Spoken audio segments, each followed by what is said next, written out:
میں محترم ناظم شہر ڈاکٹر محمد سلمان مکرم صاحب کو دعوت دیتا ہوں کہ وہ آئیں اور درس قرآن سے اس پروگرام کا آغاز کریں۔ بسم اللہ الرحمن الرحیم یا ایہا الذین آمنوا کونوا انصار اللہ كما قال عیسی ابن مریم للحواریین من انصاری الی اللہ قال الحواریون نحن انصار اللہ فآمنت طائفة من بني إسرائيل وكفرت طائفة فأيدنا الذين آمنوا على عدوهم فأصبحوا ظاهرين صدق اللہ المولانا العظیم۔ برادران اسلام، السلام علیکم ورحمۃ اللہ وبرکاتہ۔ یہ سورہ صف کی آخری آیت تھی، آیت نمبر 14، جس کی تلاوت کی سعادت ابھی میں نے آپ لوگوں کے پڑھنے کی سعادت حاصل کی۔ اس میں یہ بات کہی گئی ہے کہ لوگوں جو ایمان لائے ہو، بن جاؤ اللہ کے مددگار، جس طرح عیسیٰ ابن مریم نے کہا تھا حواریوں سے کہ کون ہے اللہ کی راہ میں میرا مددگار، تو حواریوں نے کہا تھا کہ ہم ہیں اللہ کے مددگار۔ تو ایک طائفہ، ایک گروہ ایمان لایا بنی اسرائیل میں سے، اور ایک گروہ نے کفر کیا، تو اللہ تعالیٰ نے مدد فرمائی، اور جو گروہ ایمان لایا تھا وہ فاتح ہوا اس گروہ پر جس نے کفر کیا تھا۔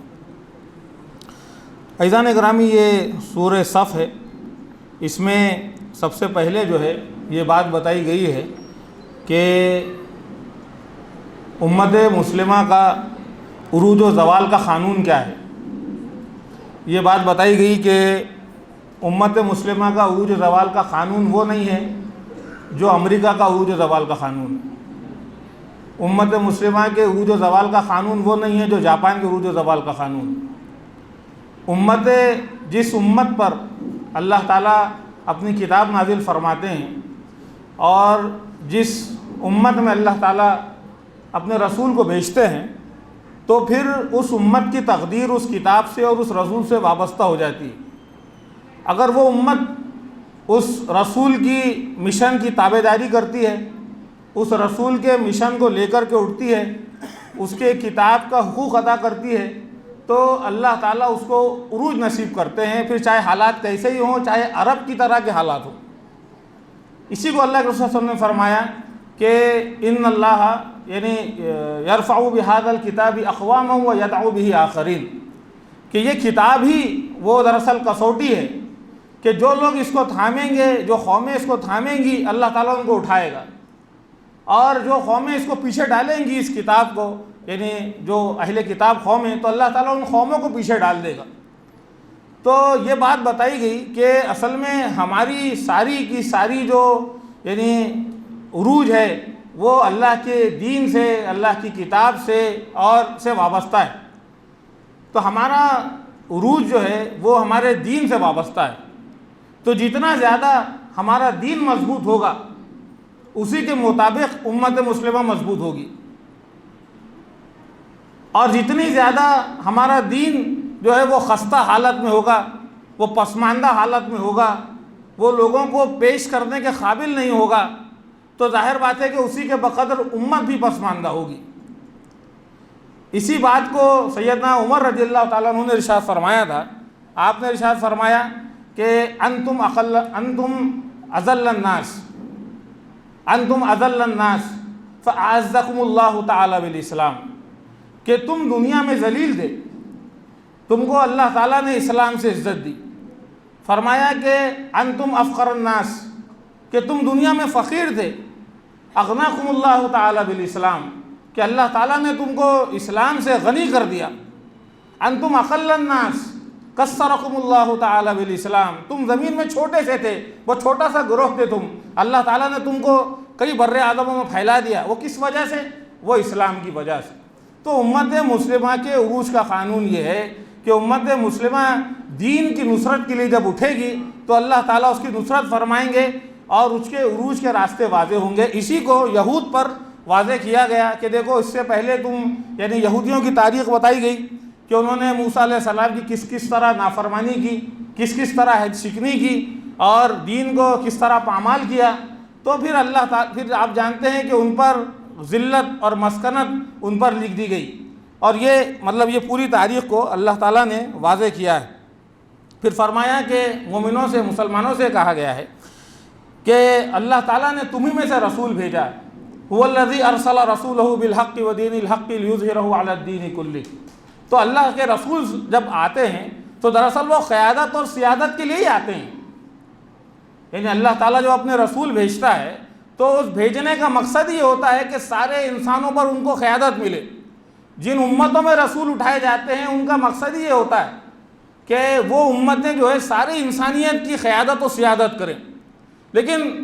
بنی اسرائیل کی پوری تاریخ قرآن ہمارے سامنے پیش کرتا ہے، وہ ہمیشہ دوسرے قوموں کی طرح بننا چاہتے تھے۔ اللہ تعالیٰ ان کو اعلیٰ بنانا چاہتا تھا، لیکن وہ دنات میں مبتلا تھے،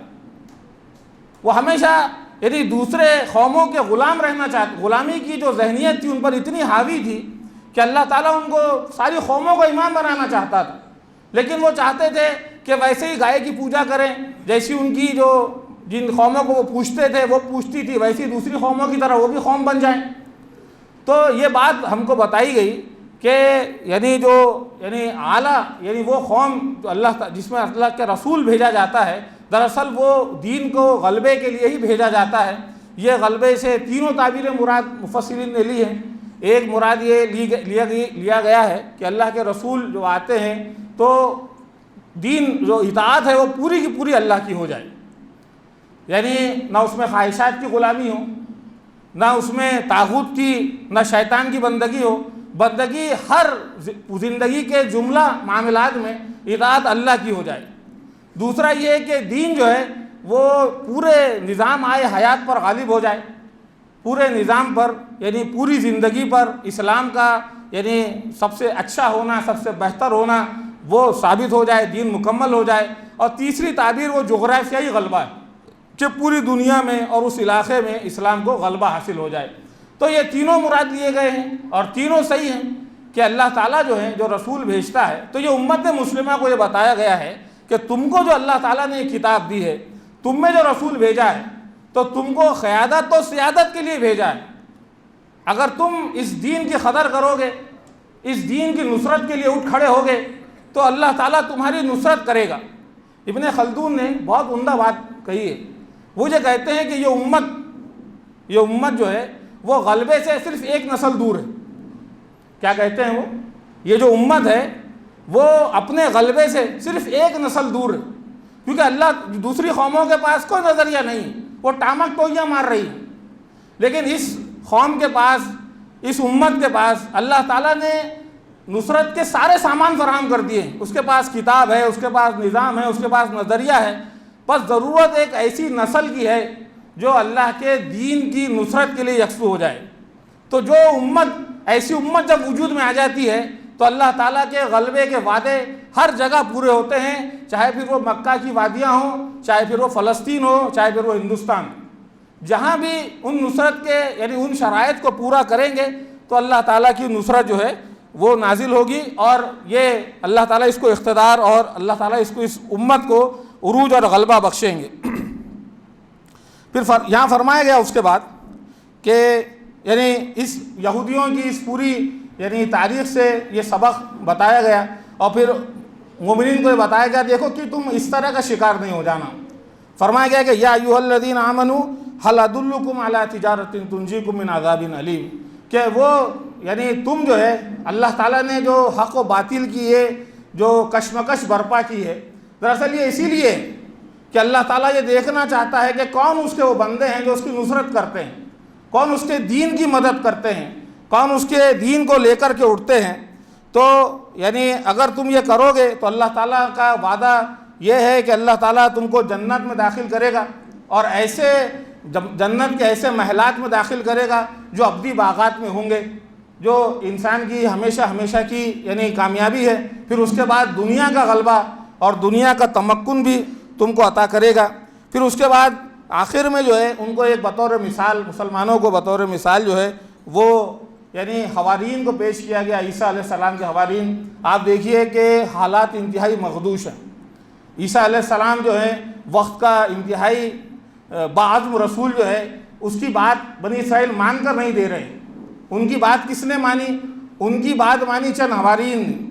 حوارین کیا کسے کہتے ہیں؟ حوارین اصل میں جو لفظ ہے وہ نکلا ہے یعنی دھو کے کپڑے کو بالکل صاف کر دینا، یعنی خالص لوگ۔ یعنی جب بنی اسرائیل نے پوری کی پوری بنی اسرائیل نے ان کو یعنی ان کے علماء نے، ان کے دانشوران نے عیسیٰ علیہ السلام کی بات کو ماننے سے انکار کر دیا، تو چند لوگوں نے جو بالکل صاف دل تھے انہوں نے اللہ کے رسول پر، عیسیٰ علیہ السلام پر ایمان لائے۔ اچھا آپ اس میں یہ دیکھیے کہ عیسیٰ علیہ السلام بالکل مایوس نہیں، وہ یہ کہہ رہے ہیں کہ کون ہے اللہ کی راہ میں میرا مددگار؟ یعنی میں نے اپنے آپ کو اللہ کی راہ میں ڈال چکا ہوں، میں تو اپنا فیصلہ کر چکا ہوں، اب اس راہ میں کون ہے میرا مددگار؟ تو اس کے جواب میں آپ دیکھیے حوارین کہتے ہیں کہ ہم ہیں اللہ کے مددگار۔ تو یہ جو حواری کے لفظ کا مطلب نکلتا ہے وہ یہ ہے کہ جتنا زیادہ تعلق میں خلوص ہوگا، جتنا زیادہ تعلق میں پیورٹی ہوگی، اسی کے مطابق دین کی نصرت ہوگی۔ ایک شخص اگر اس کے باپ کو گالی دی جائے تو کیا کرتا ہے وہ؟ اس کے باپ یا ماں کو گالی دی جائے تو کیا کرتا ہے وہ؟ جوش میں آتا ہے، وہ اس کی حمیت جوش مارتی ہے۔ تو جب اللہ کے دین سے تعلق اگر ویسا نہیں، اگر ایک مومن وہ دیکھ رہا ہے کہ دین پامال ہو رہا ہے لیکن وہ اطمینان سے بیٹھا ہوا ہے، اس کے کانوں پہ جو نہیں رینگ رہی، تو پھر اس کی محبت پہ سوال۔ تو یہ جو دین کی نصرت ہے وہ راست آپ کے اور ہمارے اللہ سے تعلق سے وابستہ ہے کہ جتنا زیادہ اللہ اور اس کے رسول سے محبت ہوگی، اسی کے بقدر دین کی نصرت کا جو ہے وہ جذبہ ٹھانٹے مارے گا اور اللہ کے دین کی نصرت کی طرف جو ہے وہ متوجہ ہوں گے، مطلب ہم لوگ متوجہ ہوں گے۔ پھر آپ دیکھیے کہ یہی بات ہے جو سیدنا ابو بکر رضی اللہ تعالیٰ عنہ کے جو غیرت ایمانی میں نظر آتی ہے، جب معاندین زکوٰۃ نے ان کو یعنی زکوٰۃ دینے سے انکار کر دیا تو کیا کہا انہوں نے کہا اَيَنْقُصُ الدِّينُ وَأَنَا حَيٌّ، کہ کیا ایسے ہو سکتا ہے کہ میں زندہ ہوں اور پھر دین میں کوئی نقص کرے؟ تو اصل میں دین سے یہی محبت۔ تو جب جو ہے یہ امت جو ہے یعنی یہ جیسے کہ میں نے کہا کہ یہ امت کی جو اصل کام ہے، عروج کا جو راستہ ہے وہ نصرت دین ہے۔ پھر اس کے بعد آپ یہ بھی غور فرمائیے کہ اس کے اندر یا ایھا الذین آمنوا کہا گیا، یعنی کہ سارے کے سارے مسلمان اس کے مخاطب ہیں۔ جب ہم بحیثیت قوم یعنی اللہ کے دین کو مضبوط کرنے پر اپنی سب پوری کوششیں لگائیں گے کہ اللہ کا دین ہماری اصل طاقت ہے، یعنی اللہ کے دین کو سب سے پہلے تو پورے دین کو یعنی اپنانا اور دین کی شہادت دینا۔ آج ہم دیکھیے کہ ہم کس بات کی شہادت دیتے ہیں، آج ہمارے محلے کس بات کی شہادت دے رہے ہیں۔ تو ہم کو یہ غور کرنا چاہیے کہ ہم سے دین کی پوری شہادت ہو، ہمارے اداروں سے دین کی شہادت ہو، ہمارے نظاموں سے دین کی شہادت ہو، ہماری ہر چیز جو ہے وہ دین کی شہادت دینے والی ہوں۔ ہم جس ملک میں رہتے ہیں ہم دیکھ رہے ہیں ایک اور قوم بھی ہمارے ساتھ رہتی ہے جو ایک مردہ نظریے کو لے کر جس کی ایسا نظریہ جس کے مقدر میں برباد ہونا ہے اس کو لے کے سنجیدگی کے ساتھ 80 سال انہوں نے کام کیا، تو اس کے نتائج آج اور ہم دیکھ رہے ہیں۔ اور ہم ایک صحیح نظریہ رکھتے ہیں، لیکن ہم اس دین کے لیے ہم کو خود جائزہ لینا چاہیے، ہماری اجتماعی کوششوں میں، ہمارے کریئر کی پلاننگ میں، ہمارے سوچنے میں اس دین کی کیا اہمیت، ہم کتنا سوچتے ہیں۔ جیسے اللہ تعالیٰ نے مختلف جہتیں بنائی ہیں انسانی زندگی کی، یعنی اللہ تعالیٰ نے انسان کو رشتہ ازواج میں منسلک کیا تو وہ بھی اس سے بھی جنت حاصل کی جا سکتی ہے، ماں باپ کی خدمت سے بھی جنت حاصل کی جا سکتی ہے۔ اور ایک چیز جو اللہ نے دی ہے، لیکن یہ وہ واحد چیز ہے انسانی جہتوں کی، یعنی انسان کی جملہ جو جہتیں ہیں، جیسے ماں باپ کی خدمت سے بھی جنت حاصل کر سکتا ہے، حلال رزق کما کر بھی جنت حاصل کر سکتا ہے، یہ ساری چیزیں جنت میں لے جانے والی ہیں۔ لیکن جنت کے عظیم اور اونچے درجات کا وعدہ وہ صرف انصار اللہ اور نصرت دین سے کیا گیا ہے۔ تو سوال یہ ہے کہ ہماری زندگی میں نصرت دین کا کتنا تعلق، ہماری اپنی خود کی کیا تیاری ہے بحیثیت قوم، یعنی ہم بحیثیت قوم جو ہیں وہ نصرت دین کے لیے کیا تیار ہیں؟ اگر ہم تیار ہیں تو ہمارے سے اللہ کی نصرت بہت قریب ہے۔ یہ بات کہی گئی کہ اللہ کی نصرت بہت قریب، اور بڑی خوشی کی بات ہے کہ جب ہم دنیا کے حالات کو نظر ڈالتے ہیں تو ہم کو خوشی ہوتی ہے کہ ہمارا جو زوال کا جو پورا 400 سالہ ایک طویل دور تھا، اس 7 اکتوبر کی تاریخ دنیا کی تاریخ میں ایک بہت ایام اللہ کی طرح ہے، یعنی جو مسلمانوں کو ایک عروج کا پیغام دے رہا ہے، کہ وہ نسل تیار ہو گئی ہے، جو نسل قرآنی امت، جس کے نزدیک سب سے اہم چیز دین، تو جب ایسی نسلیں تیار ہو جاتی ہیں تو پھر نہ امریکہ کے چاہنے سے کچھ ہوتا ہے، نہ اسرائیل کے چاہنے سے کچھ ہوتا ہے۔ تو اصل چیز یہی ہے کہ ہم دین کے مددگار، اللہ کے مددگار کا مطلب یہ ہے کہ دین کے مددگار، اپنے دین کو مضبوط کرنے، اپنے دین کی شہادت دینے کے لیے، اپنے دین کو انسانوں میں پیش کرنے کے لیے اپنی ہر چیز سے کیا تیار ہیں؟ اگر ہم تیار ہیں تو عروج کے راستے ہمارے لیے کھلے ہیں، اور اللہ کی کتاب ہم کو بشارت دے رہی ہے، اور اس کے سوا امت کے عروج کا کوئی اور راستہ نہیں ہے۔ دوسری قوموں کی طرح اگر ہم یہ سمجھتے رہے کہ تھوڑی سی معاشی مضبوطی آ جائے گی تو ہمارے دن پھر جائیں گے، تھوڑی سی تعلیمی پسماندگی دور ہو جائے گی تو ہماری یہ سب چیزیں نکل جائیں گی، ہماری پسماندگی اسی وقت دور ہوگی جب ہماری ہر چیز اس نظریے کے زیر سایہ آ جائے گی، ہماری تعلیم اس نظریے کے زیر سایہ آ جائے گی، ہمارے کریئر اس نظریے کے زیر سایہ آ جائیں گے، ہماری ہر چیز اس نظریے کے زیر سایہ آ جائے گی۔ اللہ تعالیٰ سے دعا ہے کہ اللہ تعالیٰ ہم کو انصار اللہ کے عظیم مرتبے پر اس کے تقاضے پورے کرنے کی توفیق عطا فرمائے۔ وآخر دعوانا الحمدللہ رب العالمین۔